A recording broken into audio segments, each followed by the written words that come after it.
I was at Vancouver International Film Festival, and I saw a bunch of movies that I haven't talked about yet. Let's talk about them. And I guess let's do this from worst to best. One of the films I saw was Undine from Christian Petzold. This is the same director as some films that I really enjoyed, like Phoenix and Barbara, and unfortunately this is the worst that I've seen from him. It starts out strong with an intriguing opening, some good performances, and some nice Berlin scenery, but as it goes on, it starts to feel pretty cheese. The relationship shown in the movie feels really awkward and forced. At points in the film, they are both Neil Breen levels of clumsy. As the film goes on, its attempts to be quirky and interesting just feel laughably awkward. It gets super uninteresting, and much of the writing is just terrible. It is still well shot and well presented to a certain degree, but holy crap does this movie feel dumb. All of the characters are unlikable and unrelatable. There are gigantic plot holes and inconsistencies and things that just don't make any sense at all. And that's not to suggest that his other movies have not had those things, but the frequency at which they appear in this film is just way too much. There are points in the film that are clearly expecting some sort of emotional response from the audience, but the drama in this movie just feels so fucking phony. As the film goes on, it just keeps getting worse and worse. The music in the film was nice to listen to, but they spammed it so many times that I wound up hating it at the end. There's entire sequences that feel pointless and unjustified. Honestly, this movie was just really embarrassing and disappointing, which is sad because I kinda like this director. Anyway, check this one out if you want, but don't go in expecting it to be anything like one of his good movies. And I'm giving this one a 4 out of 10. Another film I saw was a documentary called First We Eat. This documentary follows director Suzanne Crocker living in Dawson City, Yukon, as her and her family try to eat local for an entire year. Dawson City, Yukon is a northern community of only 1,500 people, and about 97% of their food is imported, meaning they can no longer have things like chocolate, coffee, salt, sugar, and so on. It's a pretty good concept for a documentary, and the point that they're making is certainly worthwhile. It starts out pretty interesting and kinda cute, but as the film goes on, it starts to feel a little ridiculous. One of the biggest issues with this documentary is that the rules for this experiment are not clearly established. They say they're only eating food that can be grown, gathered, and hunted around Dawson, but then they just eat a bunch of farmed animal products like chicken, pork, and eggs. Would have been much more interesting if they stuck to hunting moose and catching salmon. If you're eating animals that can be farmed in Dawson, then that's pretty much everything, and I doubt they thought far enough ahead to consider whether or not what the livestock was eating was local. So you've got these weird scenarios where they seem to have no issues getting local milk, but they have to churn their own butter. Throughout this entire movie, these people are constantly making things unnecessarily difficult for themselves, and it's so unbearably obvious that this is only just to make things more dramatic for the documentary. Near the beginning of the film, they're running around outside looking for random plants to eat. They're quite literally chomping into coniferous pine needles for absolutely no reason, and then later they just buy some local apples from their friends. The biggest conflict in this film seems to be salt, so they try all of these ridiculous ways to either recreate the taste or extract salt out of other things. At one point they try firewood ash, and at another point they try celery leaves, and at another point they try fucking human blood for no reason. This is basically just a movie where people eat really weird and disgusting things for no reason, and they complain about issues that are really easily solved at other points in the film. They act as though there's nothing they can eat, and then they just buy random stuff from local farmers. At one point they make a smoothie out of pig's blood and milk.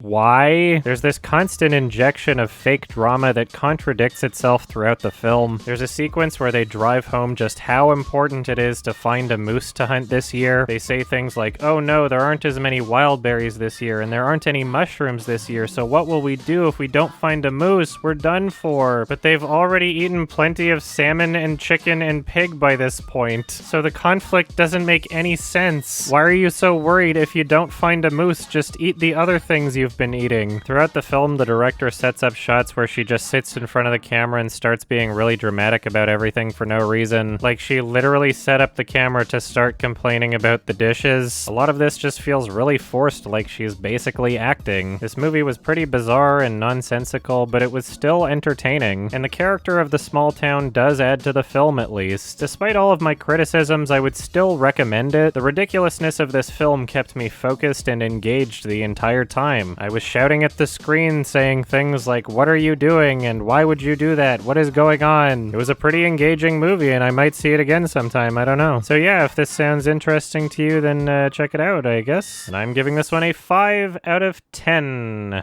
Going down and down and down and down and down and down and deeper. I never go to sleep, but I try to be a